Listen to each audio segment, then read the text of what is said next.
He invited his childless ex-wife to his wedding to disgrace her one final time.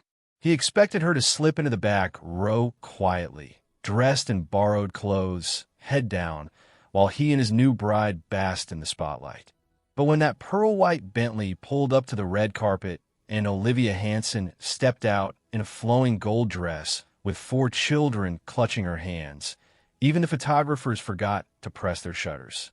The woman he'd once called a barren liability now glowed like sunlight itself, surrounded by the very miracle he'd convinced the world she could never have. And what happened next would shatter everything Charles Grant had built on lies. Before we continue this thrilling story, don't forget to hit that subscribe button, like this video, and comment where you're watching from.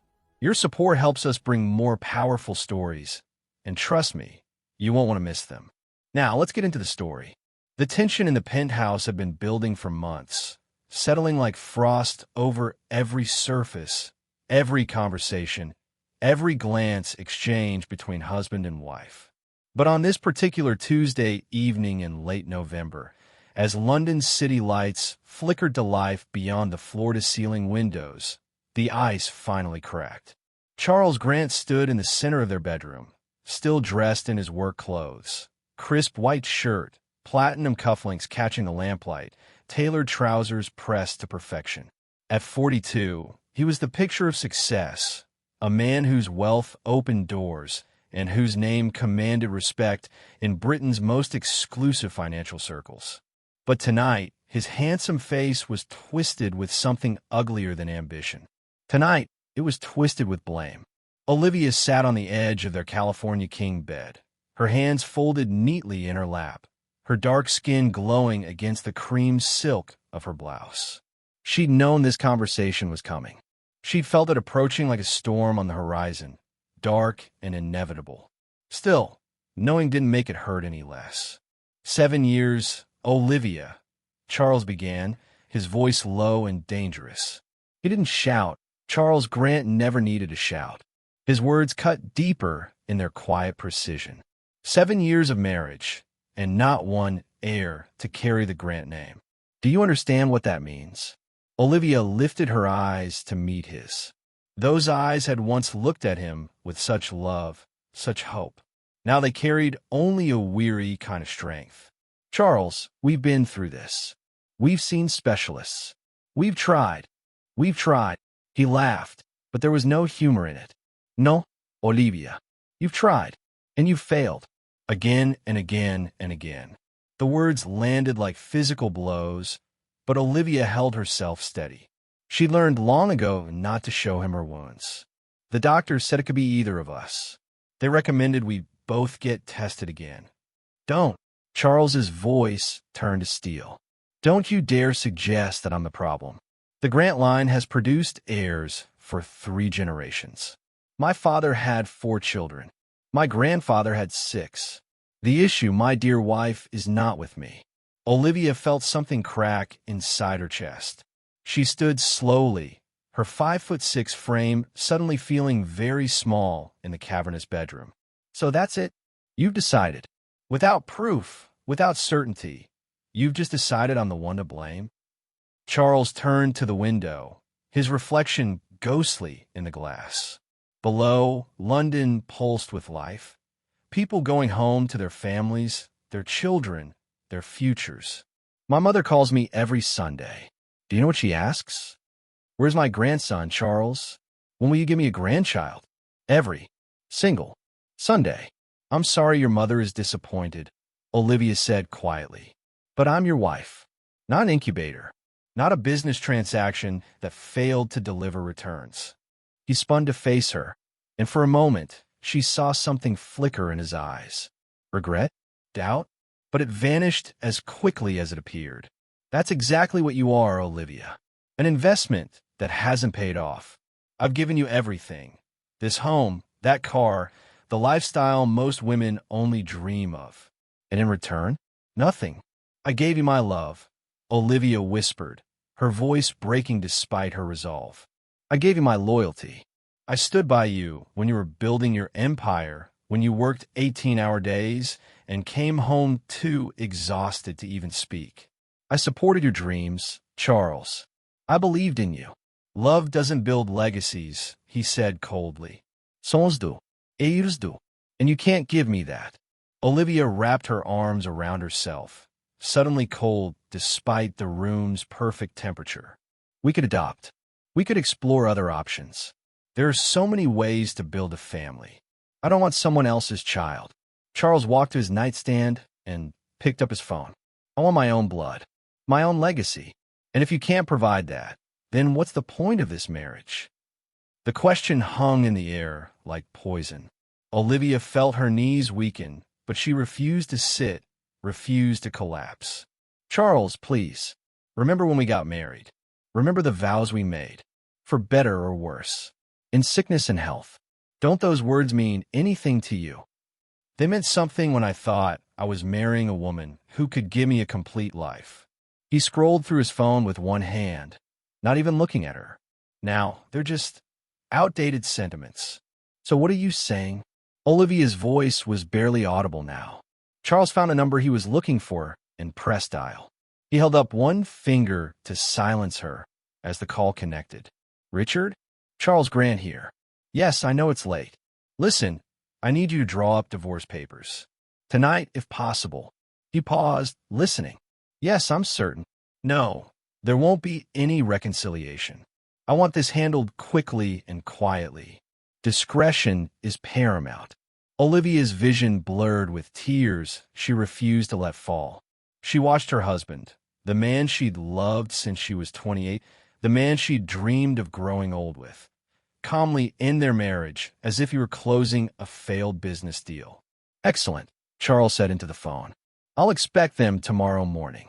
Yes, my assistant will handle the logistics.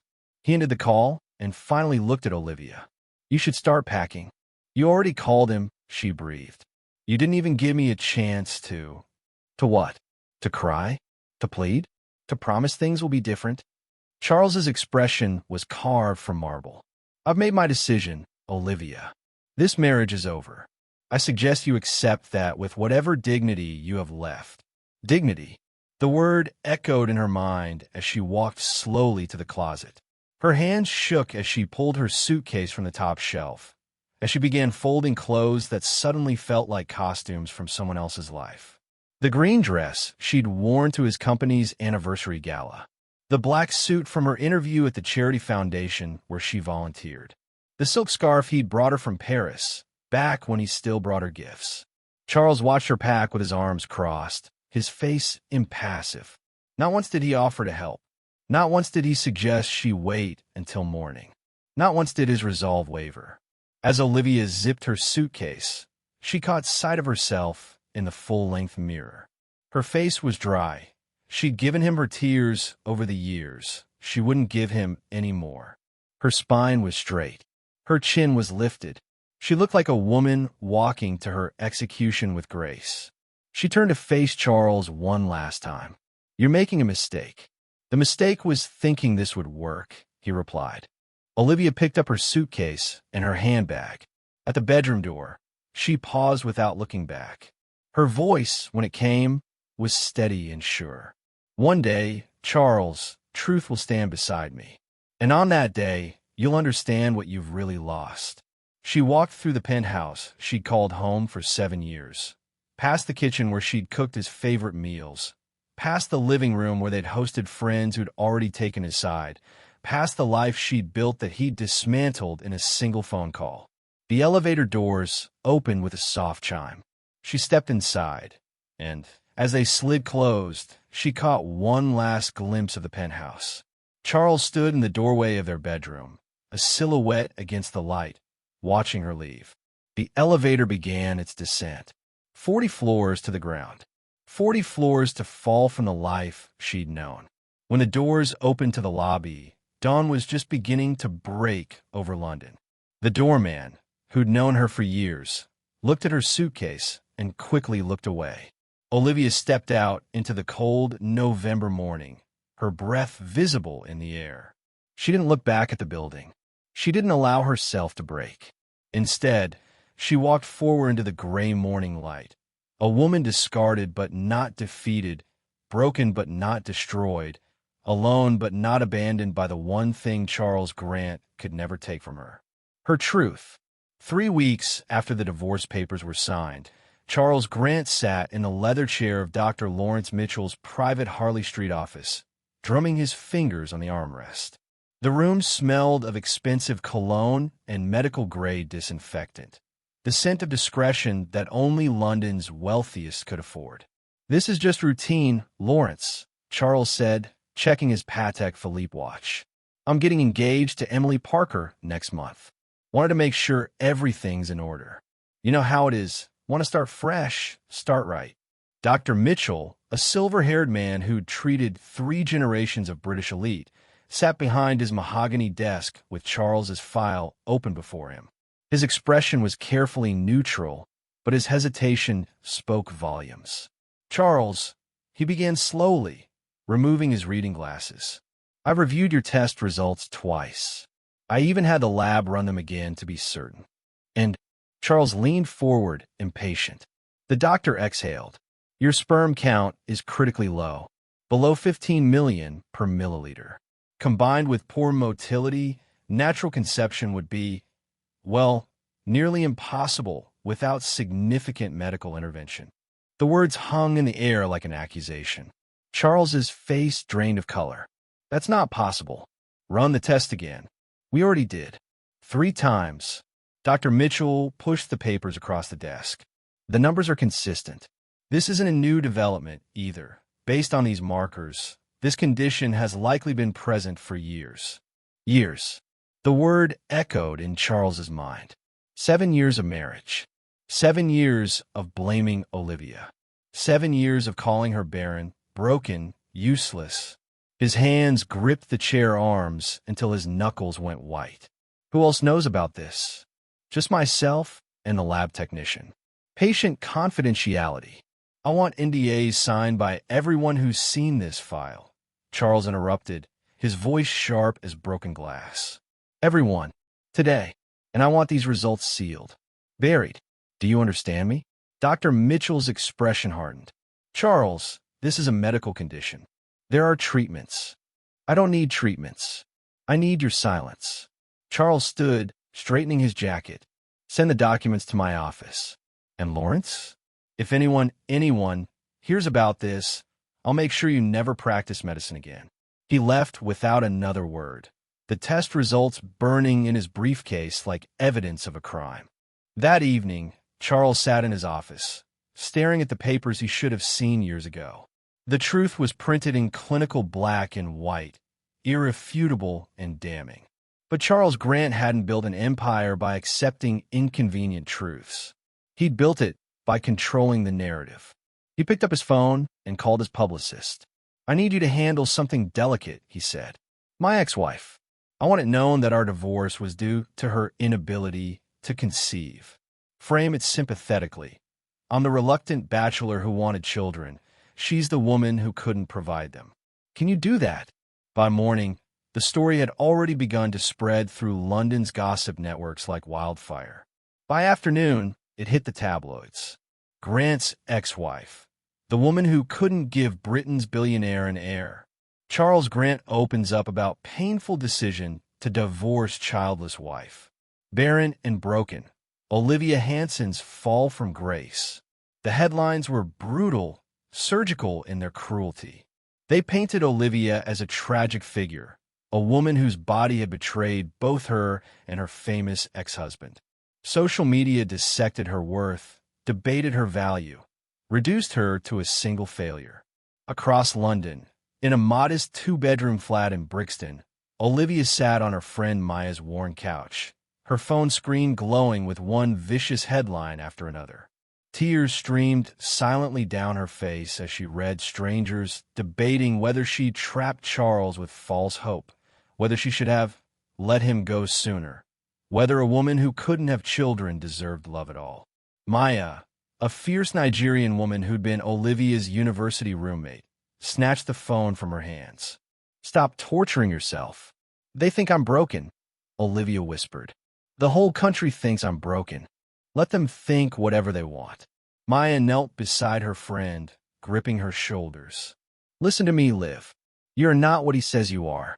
You're not what those headlines say. This is his story, but it's not your truth. How do I fight this? How do I fight someone with his money, his influence? You don't fight it. Not yet. Maya's eyes blazed with certainty. Right now, you heal. You rebuild. And when you're ready, when you're strong again, you'll rise. And girl, when you rise, you'll make them all remember your name for the right reasons. Olivia wanted to believe her.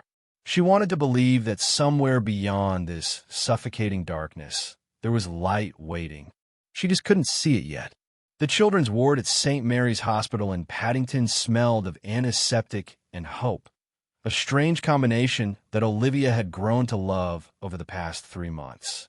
She sat in a too-small plastic chair, surrounded by 6 children in mismatched pajamas, holding a worn copy of The Lion, The Witch, and the Wardrobe. And then Lucy stepped through the wardrobe. Olivia read, her voice animated despite her exhaustion, and found herself standing in the middle of a wood at nighttime with snow under her feet and snowflakes falling through the air. 7-year-old Amara, who'd been abandoned at the hospital 2 years ago, leaned against Olivia's shoulder. Miss Olivia, do you think Narnia is real? Olivia closed the book gently. I think magic is real wherever we choose to find it. This had become her routine. 3 times a week, she took the tube to St. Mary's and spent hours with the children no one else visited. The forgotten ones, the abandoned ones, the ones waiting for foster families that never came. At first, she'd volunteered out of desperation, needing somewhere to escape the suffocating walls of Maya's flat and the endless loop of her own thoughts. But somewhere between reading stories and braiding hair and teaching a boy named Marcus how to tie his shoes, something unexpected had happened. She'd found purpose. Motherhood, she realized as she tucked blankets around small sleeping forms, wasn't just about birth. It was about showing up. It was about care. It was about being present for someone who needed you. You're still here. Olivia looked up from gathering her things to find Dr. Ethan Cole standing in the doorway, still in his surgical scrubs, a tired smile on his face. He was in his late 30s, tall and lean with kind eyes and the sort of steady presence that made patients trust him instantly. I could say the same about you, Olivia replied. Isn't it almost midnight? Emergency appendectomy on a 4-year-old. She's stable now. He gestured toward the courtyard. I'm about to have some terrible hospital coffee. Care to join me? They sat on a weathered bench under the flickering glow of a security light, paper cups warming their hands against the November chill. This had become their unspoken ritual over the past month. Late-night conversations that felt like confession and therapy and friendship all at once. You were good with them tonight, Ethan said. Amara actually laughed. I haven't heard her laugh in weeks.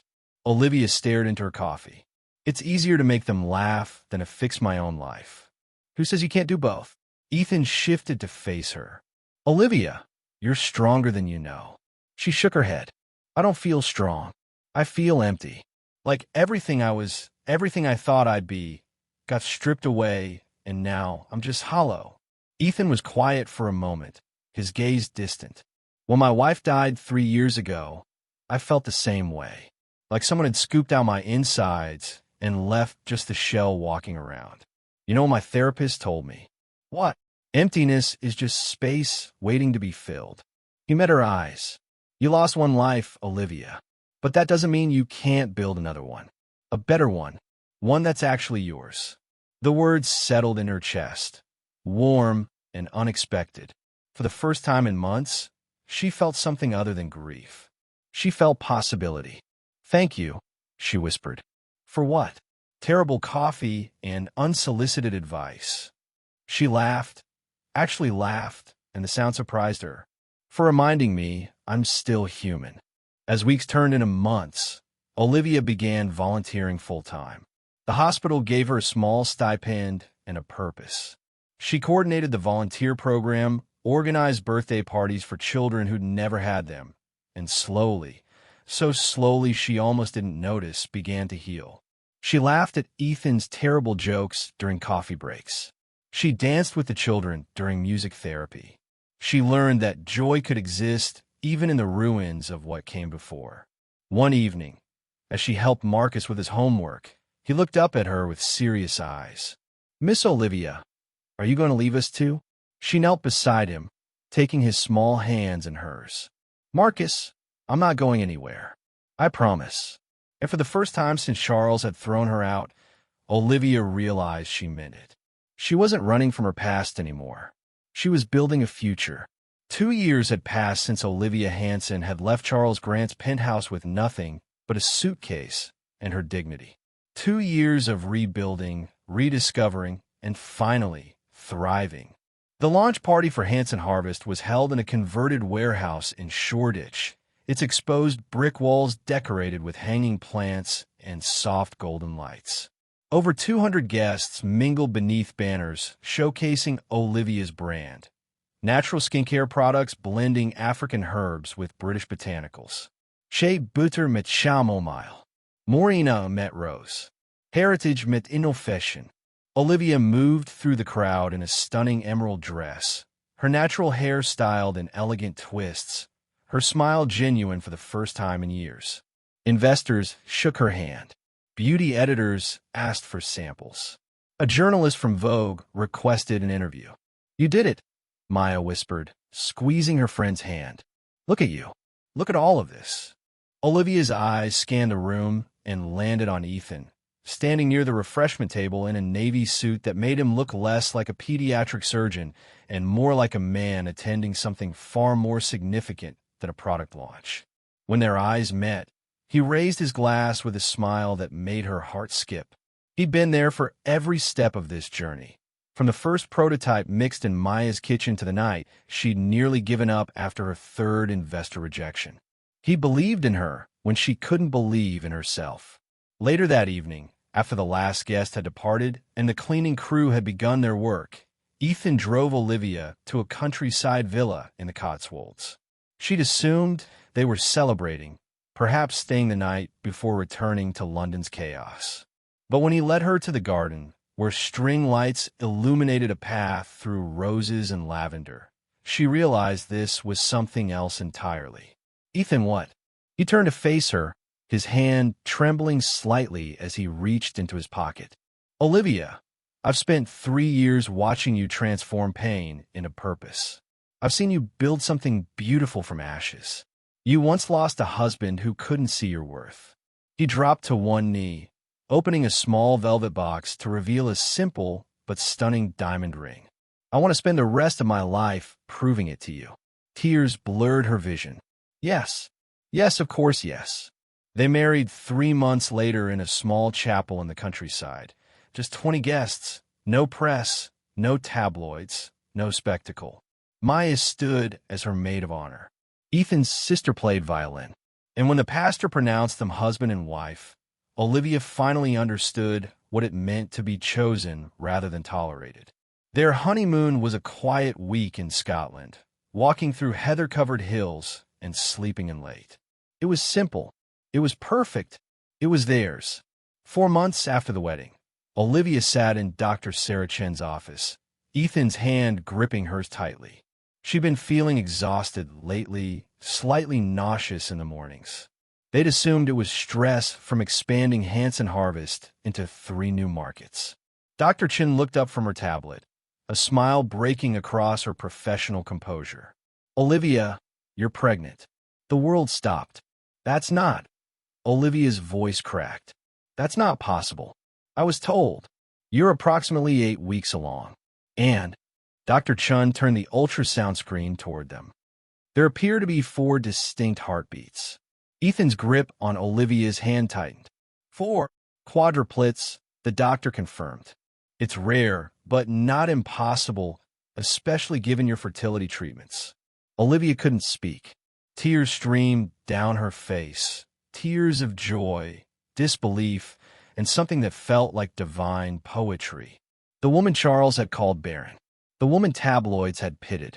The woman who'd been discarded for her failure. She was carrying 4 babies.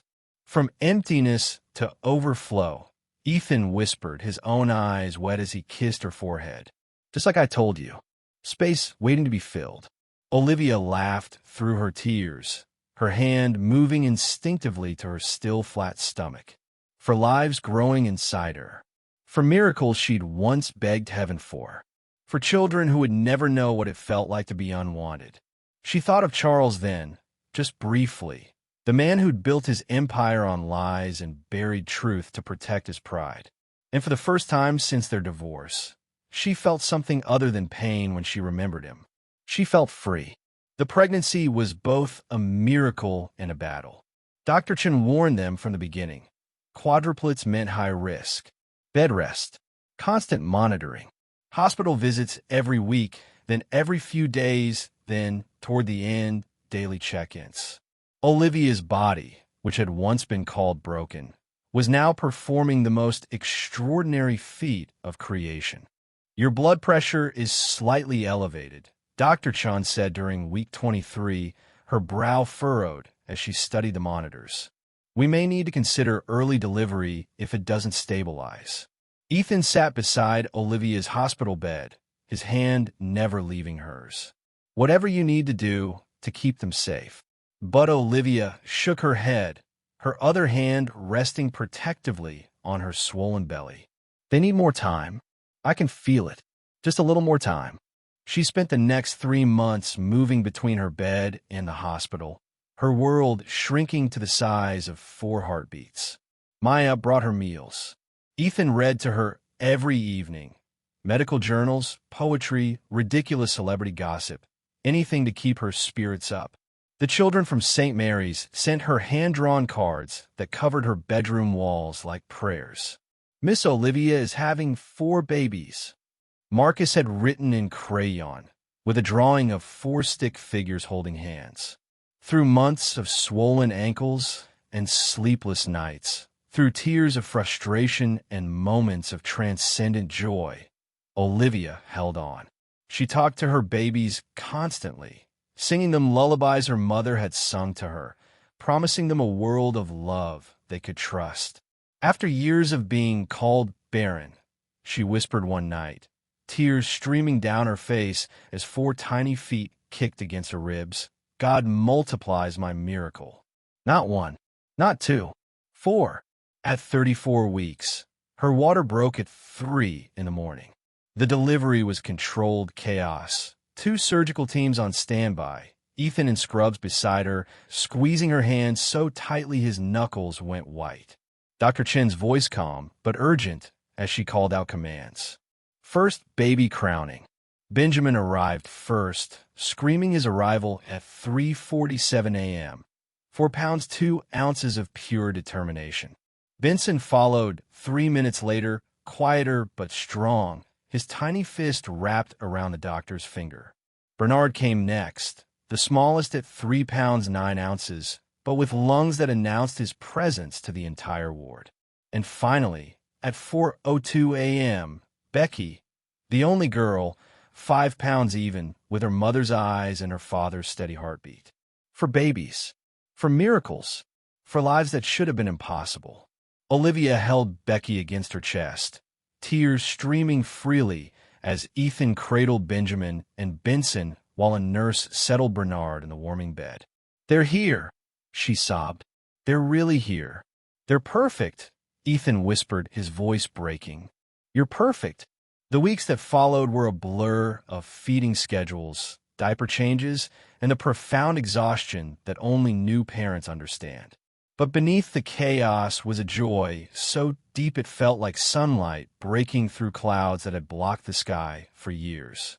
Then, inevitably, word began to spread. It started with a nurse who recognized Olivia's name. Then a hospital administrator who remembered the tabloid headlines from 3 years ago. Then whispers in London's social circles, spreading like ripples across water. Olivia Hanson, Charles Grant's ex-wife. She has 4 children now. 4? But wasn't she the one who couldn't? Apparently not. A journalist from the Daily Mail called Olivia's mobile. Then the Sun. Then a producer from a morning talk show. All wanting the story, the exclusive, the redemption narrative they could package and sell. Maya fielded the calls, her voice sharp and protective. Ms. Hanson has no comment. Should we release a statement? Ethan asked one evening as he rocked Bernard to sleep. Set the record straight? Olivia looked at her 4 babies. Benjamin asleep in his bassinet, Benson nursing peacefully, Bernard dozing in Ethan's arms, and Becky watching the world with curious eyes from her bouncer. No, she said softly. My peace is private. My truth doesn't need their validation. She'd spent years being defined by other people's narratives. Charles's lies, the tabloids' cruelty, society's judgment. But these 4 miracles sleeping in her home, they were hers. Her story, her overflow. And she didn't owe anyone an explanation for grace. Charles Grant stood at the floor-to-ceiling windows of his penthouse, watching London's skyline glitter beneath a darkening sky. 5 years of marriage to Emily Parker, and the view had never felt more suffocating. Behind him, Emily sat at the marble dining table, her laptop open, her fingers drumming impatiently on the surface. She was beautiful, objectively, undeniably beautiful, with her blonde hair perfectly styled and her figure maintained through personal trainers and strict discipline. She was everything he'd thought he wanted. But the penthouse remained silent. No children's laughter. No tiny footsteps. No air. Another article, Emily said, her voice tight as she turned her screen toward him. They're calling you cursed, Charles. Look at this headline. Britain's billionaire bachelor, still childless at 47. Charles didn't need to look. He'd seen them all. The whispers at business galas. The pitying glances from colleagues whose Christmas cards featured family photos he could never send. The subtle questions, any news yet? Followed by uncomfortable silences when the answer was always no. It's just gossip, he said, but his voice lacked conviction. Gossip that's affecting your reputation. Our reputation. Emily closed her laptop with a sharp click. The board members are talking. Investors are questioning your judgment. There are rumors you're too distracted to lead effectively. That's absurd. Is it? Emily stood, crossing to where he stood. Charles, we need to do something. Something public. Something that shows the world we're strong, stable, thriving. He turned to face her. What are you suggesting? A vow renewal ceremony. A grand wedding, bigger than our first. Invite everyone who matters. Show them that we're not just surviving, we're celebrating. Her eyes gleamed with the strategic brilliance that had made her one of London's top PR managers. Turn the narrative from cursed billionaire to devoted husband. Give them romance instead of speculation. Charles was quiet for a long moment. The idea had merit. A spectacle large enough to drown out whispers. A display of unity so convincing that no one would dare question the strength of his empire, personal or professional. But something darker stirred beneath his calculation. An old wound that had never quite healed. Fine, he said slowly. We'll do it. Spero no expense. The best venue, the best catering, the best of everything.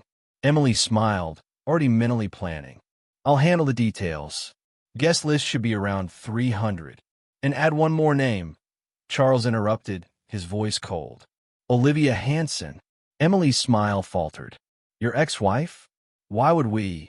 Because I want her to see what real success looks like. Charles's jaw tightened. I want her to walk into that venue and understand that I moved on. That I built something magnificent without her. That her absence meant nothing. Charles, that seems.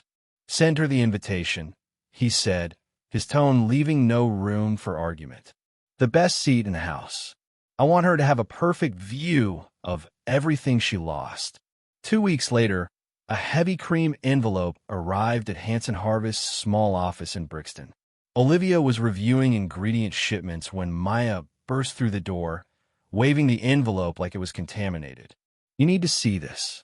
Olivia took the invitation, her fingers tracing the embossed gold lettering. Mr. Charles Grant and Mrs. Emily Grant request the honor of your presence at the renewal of their marriage vows. The date. The location, an exclusive estate in the Cotswolds. The dress code, black tie. And at the bottom, handwritten in Charles's distinctive script. "Looking forward to seeing you again, Olivia." Maya's face was red with fury. "He's mocking you. This is pure cruelty. He wants you to show up broken, so he can." "So he can what?" Olivia set the invitation down calmly. "Feel powerful? Feel vindicated?" She looked at Maya, and something fierce flickered in her eyes. "Let him plan his perfect day. Let him arrange his cameras and his speeches and his expensive champagne. You're not actually going?" Olivia smiled, a small, knowing smile that held years of transformation. "Maya, I've spent 5 years building a life I'm proud of. I have 4 beautiful children sleeping in the next room. I have a husband who sees my worth. I have a business that's thriving. Charles can arrange whatever spectacle he wants."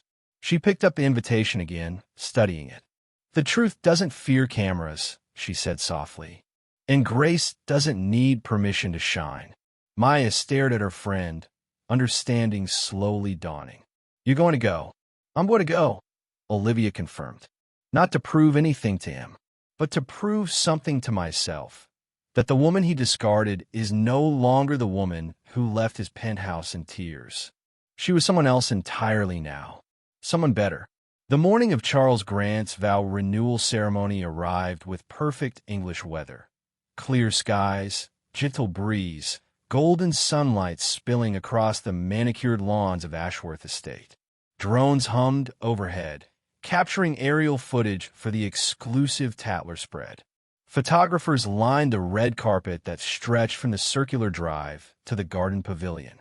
300 guests in designer attire mingled beneath white silk canopies, champagne flutes glinting like jewels in their hands. Charles stood near the altar in a custom Tom Ford tuxedo, his silver hair swept back, his posture radiating the confidence of a man who'd orchestrated every detail of this day. Beside him, Emily was a vision in ivory lace. Her gown cost more than most people's cars, her veil trailing 6 feet behind her like a declaration of perfection. "She won't come," Emily murmured, adjusting her bouquet of white roses and peonies. "She'll come," Charles replied, scanning the arriving cars with barely concealed anticipation. "Her pride won't let her stay away." He'd imagined this moment for weeks. Olivia arriving in a modest car, perhaps a taxi, wearing something simple and forgettable. She'd sit in the back, head down, while he and Emily shone at the center of everything. The photographers would capture her isolation. The guests would pity her. And finally, he could close that chapter of his life knowing he'd won. The string quartet began playing. Guests took their seats. The ceremony was about to begin. Then silence. Not the reverent silence of a wedding, but the stunned silence of 300 people turning simultaneously toward the drive. A pearl-white Bentley Bentayga glided through the estate gates, its chrome gleaming in the sunlight like a piece of fallen sky. It moved slowly, deliberately, commanded attention without demanding it. The car stopped at the red carpet. The driver, uniformed, professional, opened a rear door. And Olivia Hanson stepped out. She wore a flowing gold dress that caught the light with every movement, the fabric draping elegantly over her figure. Her natural hair was styled in an elaborate crown of twists adorned with small gold pins that sparkled like stars. Her skin glowed. Her smile was serene. She looked like royalty returning from exile. But she wasn't alone. From the Bentley emerged 4 children, 3 boys in matching navy suits with gold bow ties, and 1 little girl in a golden dress that matched her mother's. They arranged themselves perfectly. 2 boys on Olivia's left, 2 children on her right, their small hands clasping hers. Camera shutters exploded like machine gun fire. "Who is that?" someone whispered. "Is that no, it can't be. Those can't be her kids." "Wait for." The whispers rippled through the crowd like wildfire. Guests stood, craning their necks. Photographers abandoned their positions near the altar, rushing toward the red carpet. The drones pivoted, all cameras now trained on the woman in gold. Emily's face drained of color. Her bouquet trembled in her hands. She turned to Charles, her voice barely audible. You said she couldn't have children. Charles stood frozen, his carefully constructed composure cracking like ice. The smirk he'd worn all morning died on his lips. His eyes locked onto Olivia. No, onto the 4 children holding her hands, walking beside her with the confidence of children who'd never known shame. Olivia moved down the red carpet with unhurried grace. Each step was deliberate. Each smile for the cameras was genuine. She didn't look at Charles. She didn't need to. Benjamin, the oldest by 3 minutes, walked with his chin up, mimicking his mother's elegance. Benson grinned at the cameras, delighted by the attention. Bernard stayed close to Olivia's side, his hand gripping hers tightly. And then Becky, sweet, observant Becky, tugged gently on her mother's gold gown. "Mommy," she said in the clear, carrying voice of a 4-year-old unaware she was being recorded by a dozen microphones. "Are we late?" The crowd gasped. That single word, "Mommy," confirmed everything. These weren't borrowed children. These weren't props. These were hers. 4 of them. The woman Charles Grant had divorced for being barren. The woman he'd publicly shamed. The woman tabloids had pitted and dismissed. She had given birth to quadruplets. Olivia bent down, adjusting Becky's dress with a mother's practice touch. "No, sweetheart," she said softly, but her voice carried across the silent garden. "We're right on time." She straightened, met the stares of 300 stunned guests, and smiled. Not with triumph, not with revenge, but with the quiet satisfaction of a woman who'd survived fire and emerged as gold. The cameras kept flashing. The guests kept staring. And Charles Grant, Britain's billionaire, the man who'd controlled every narrative, who'd buried truth to protect his pride, stood at the altar watching his carefully orchestrated day collapse in real time. Because the truth had just arrived in a Bentley, and it was wearing gold. 3 days after the wedding that never was, a black sedan pulled up to Olivia's countryside home in Surrey, a modest cottage surrounded by gardens where Benjamin, Benson, Bernard, and Becky could run freely. Ethan was at the hospital. The children were with Maya at a nearby park. Olivia knew who it was before she opened the door. Charles Grant stood on her doorstep, looking diminished somehow, though he wore the same expensive clothes, the same polished shoes. But his shoulders sagged. His eyes were red-rimmed. He looked like a man who hadn't slept in days. "May I come in?" His voice was hoarse. Olivia stepped aside without a word. They sat in her small living room, so different from the penthouse they'd once shared. Here, children's drawings covered the walls. Toys were scattered on the floor. The air smelled of vanilla and home. Charles held a faded manila envelope in his hands, turning it over and over like a prayer bead. Finally, he held it out to her. "What is this?" Olivia asked quietly. "The truth." His voice broke. "The truth I buried 7 years ago." She opened it. Inside was a medical report dated 2 months before their divorce. The letterhead read Dr. Lawrence Mitchell, Harley Street Fertility Clinic. Her eyes scanned the clinical language until they landed on the diagnosis: severe oligospermia. Sperm count critically low. Natural conception highly unlikely without intervention. The date. The signature. Charles's name at the top. "It was me, Olivia." Tears streamed down his face now, unchecked. "I couldn't have children. I knew it before I divorced you. I knew it, and I buried the report. I made you the villain to protect my pride. I destroyed your reputation, your peace, your life, because I was too much of a coward to face the truth." Olivia set the papers down carefully. She felt strangely calm, as if some part of her had always known. "I ruined everything," Charles whispered. "Everything." Olivia was quiet for a long moment, watching this man who'd once controlled her world, now broken before her. She felt no satisfaction in his pain. No triumph. Only a deep, settled peace. "You didn't ruin me, Charles," she said gently. "You freed me to become who I was meant to be." He looked up at her, confusion mixing with his grief. "If you hadn't left me," she continued, "I would never have found Ethan. I would never have started Hanson Harvest. I would never have had my 4 miracles. Your rejection became my redirection. Charles broke then, truly broke, his shoulders shaking with sobs he'd probably held for years. I am sorry. God, Olivia, I'm so sorry.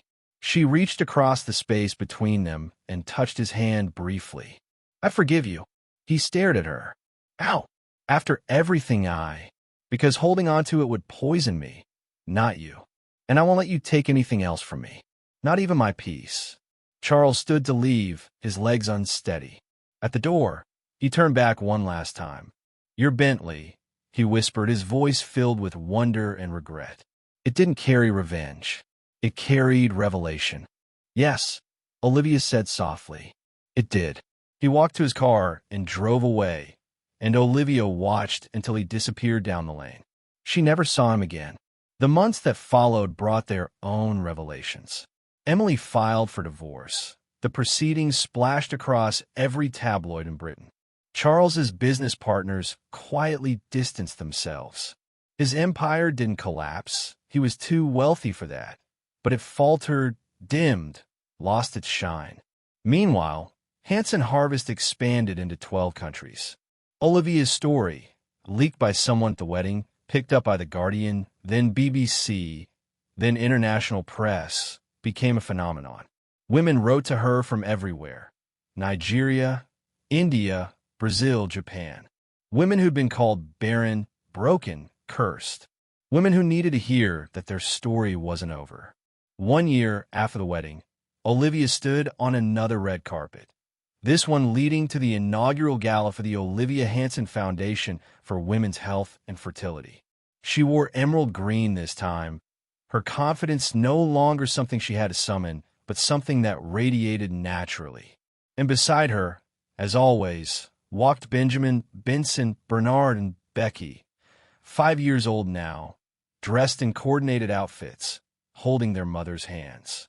The same children Charles had invited her to his wedding to mock her with their absence. Now they were her greatest triumph, walking beside her as she helped other women find hope. A journalist from Vogue approached as cameras flashed. Mrs. Cole, your story has inspired millions. What do you say to women who've been called barren? Women who've been told their worth is tied to their fertility. Olivia smiled. The smile of a woman who'd walked through fire and emerged refined. Never let anyone define your delay as your destiny. Your worth isn't measured by what you can produce for someone else. It's measured by who you choose to become when everything is taken away. Becky tugged her hand. Mommy, can we go inside now? Yes, sweetheart. Olivia waved to the cameras one last time. As they walked toward the venue, a photographer captured the perfect shot. Olivia and her 4 children, backlit by golden hour sun, with her pearl-white Bentley visible in the background. The camera zoomed in on the license plate, and the image went viral within hours. Grace times 4.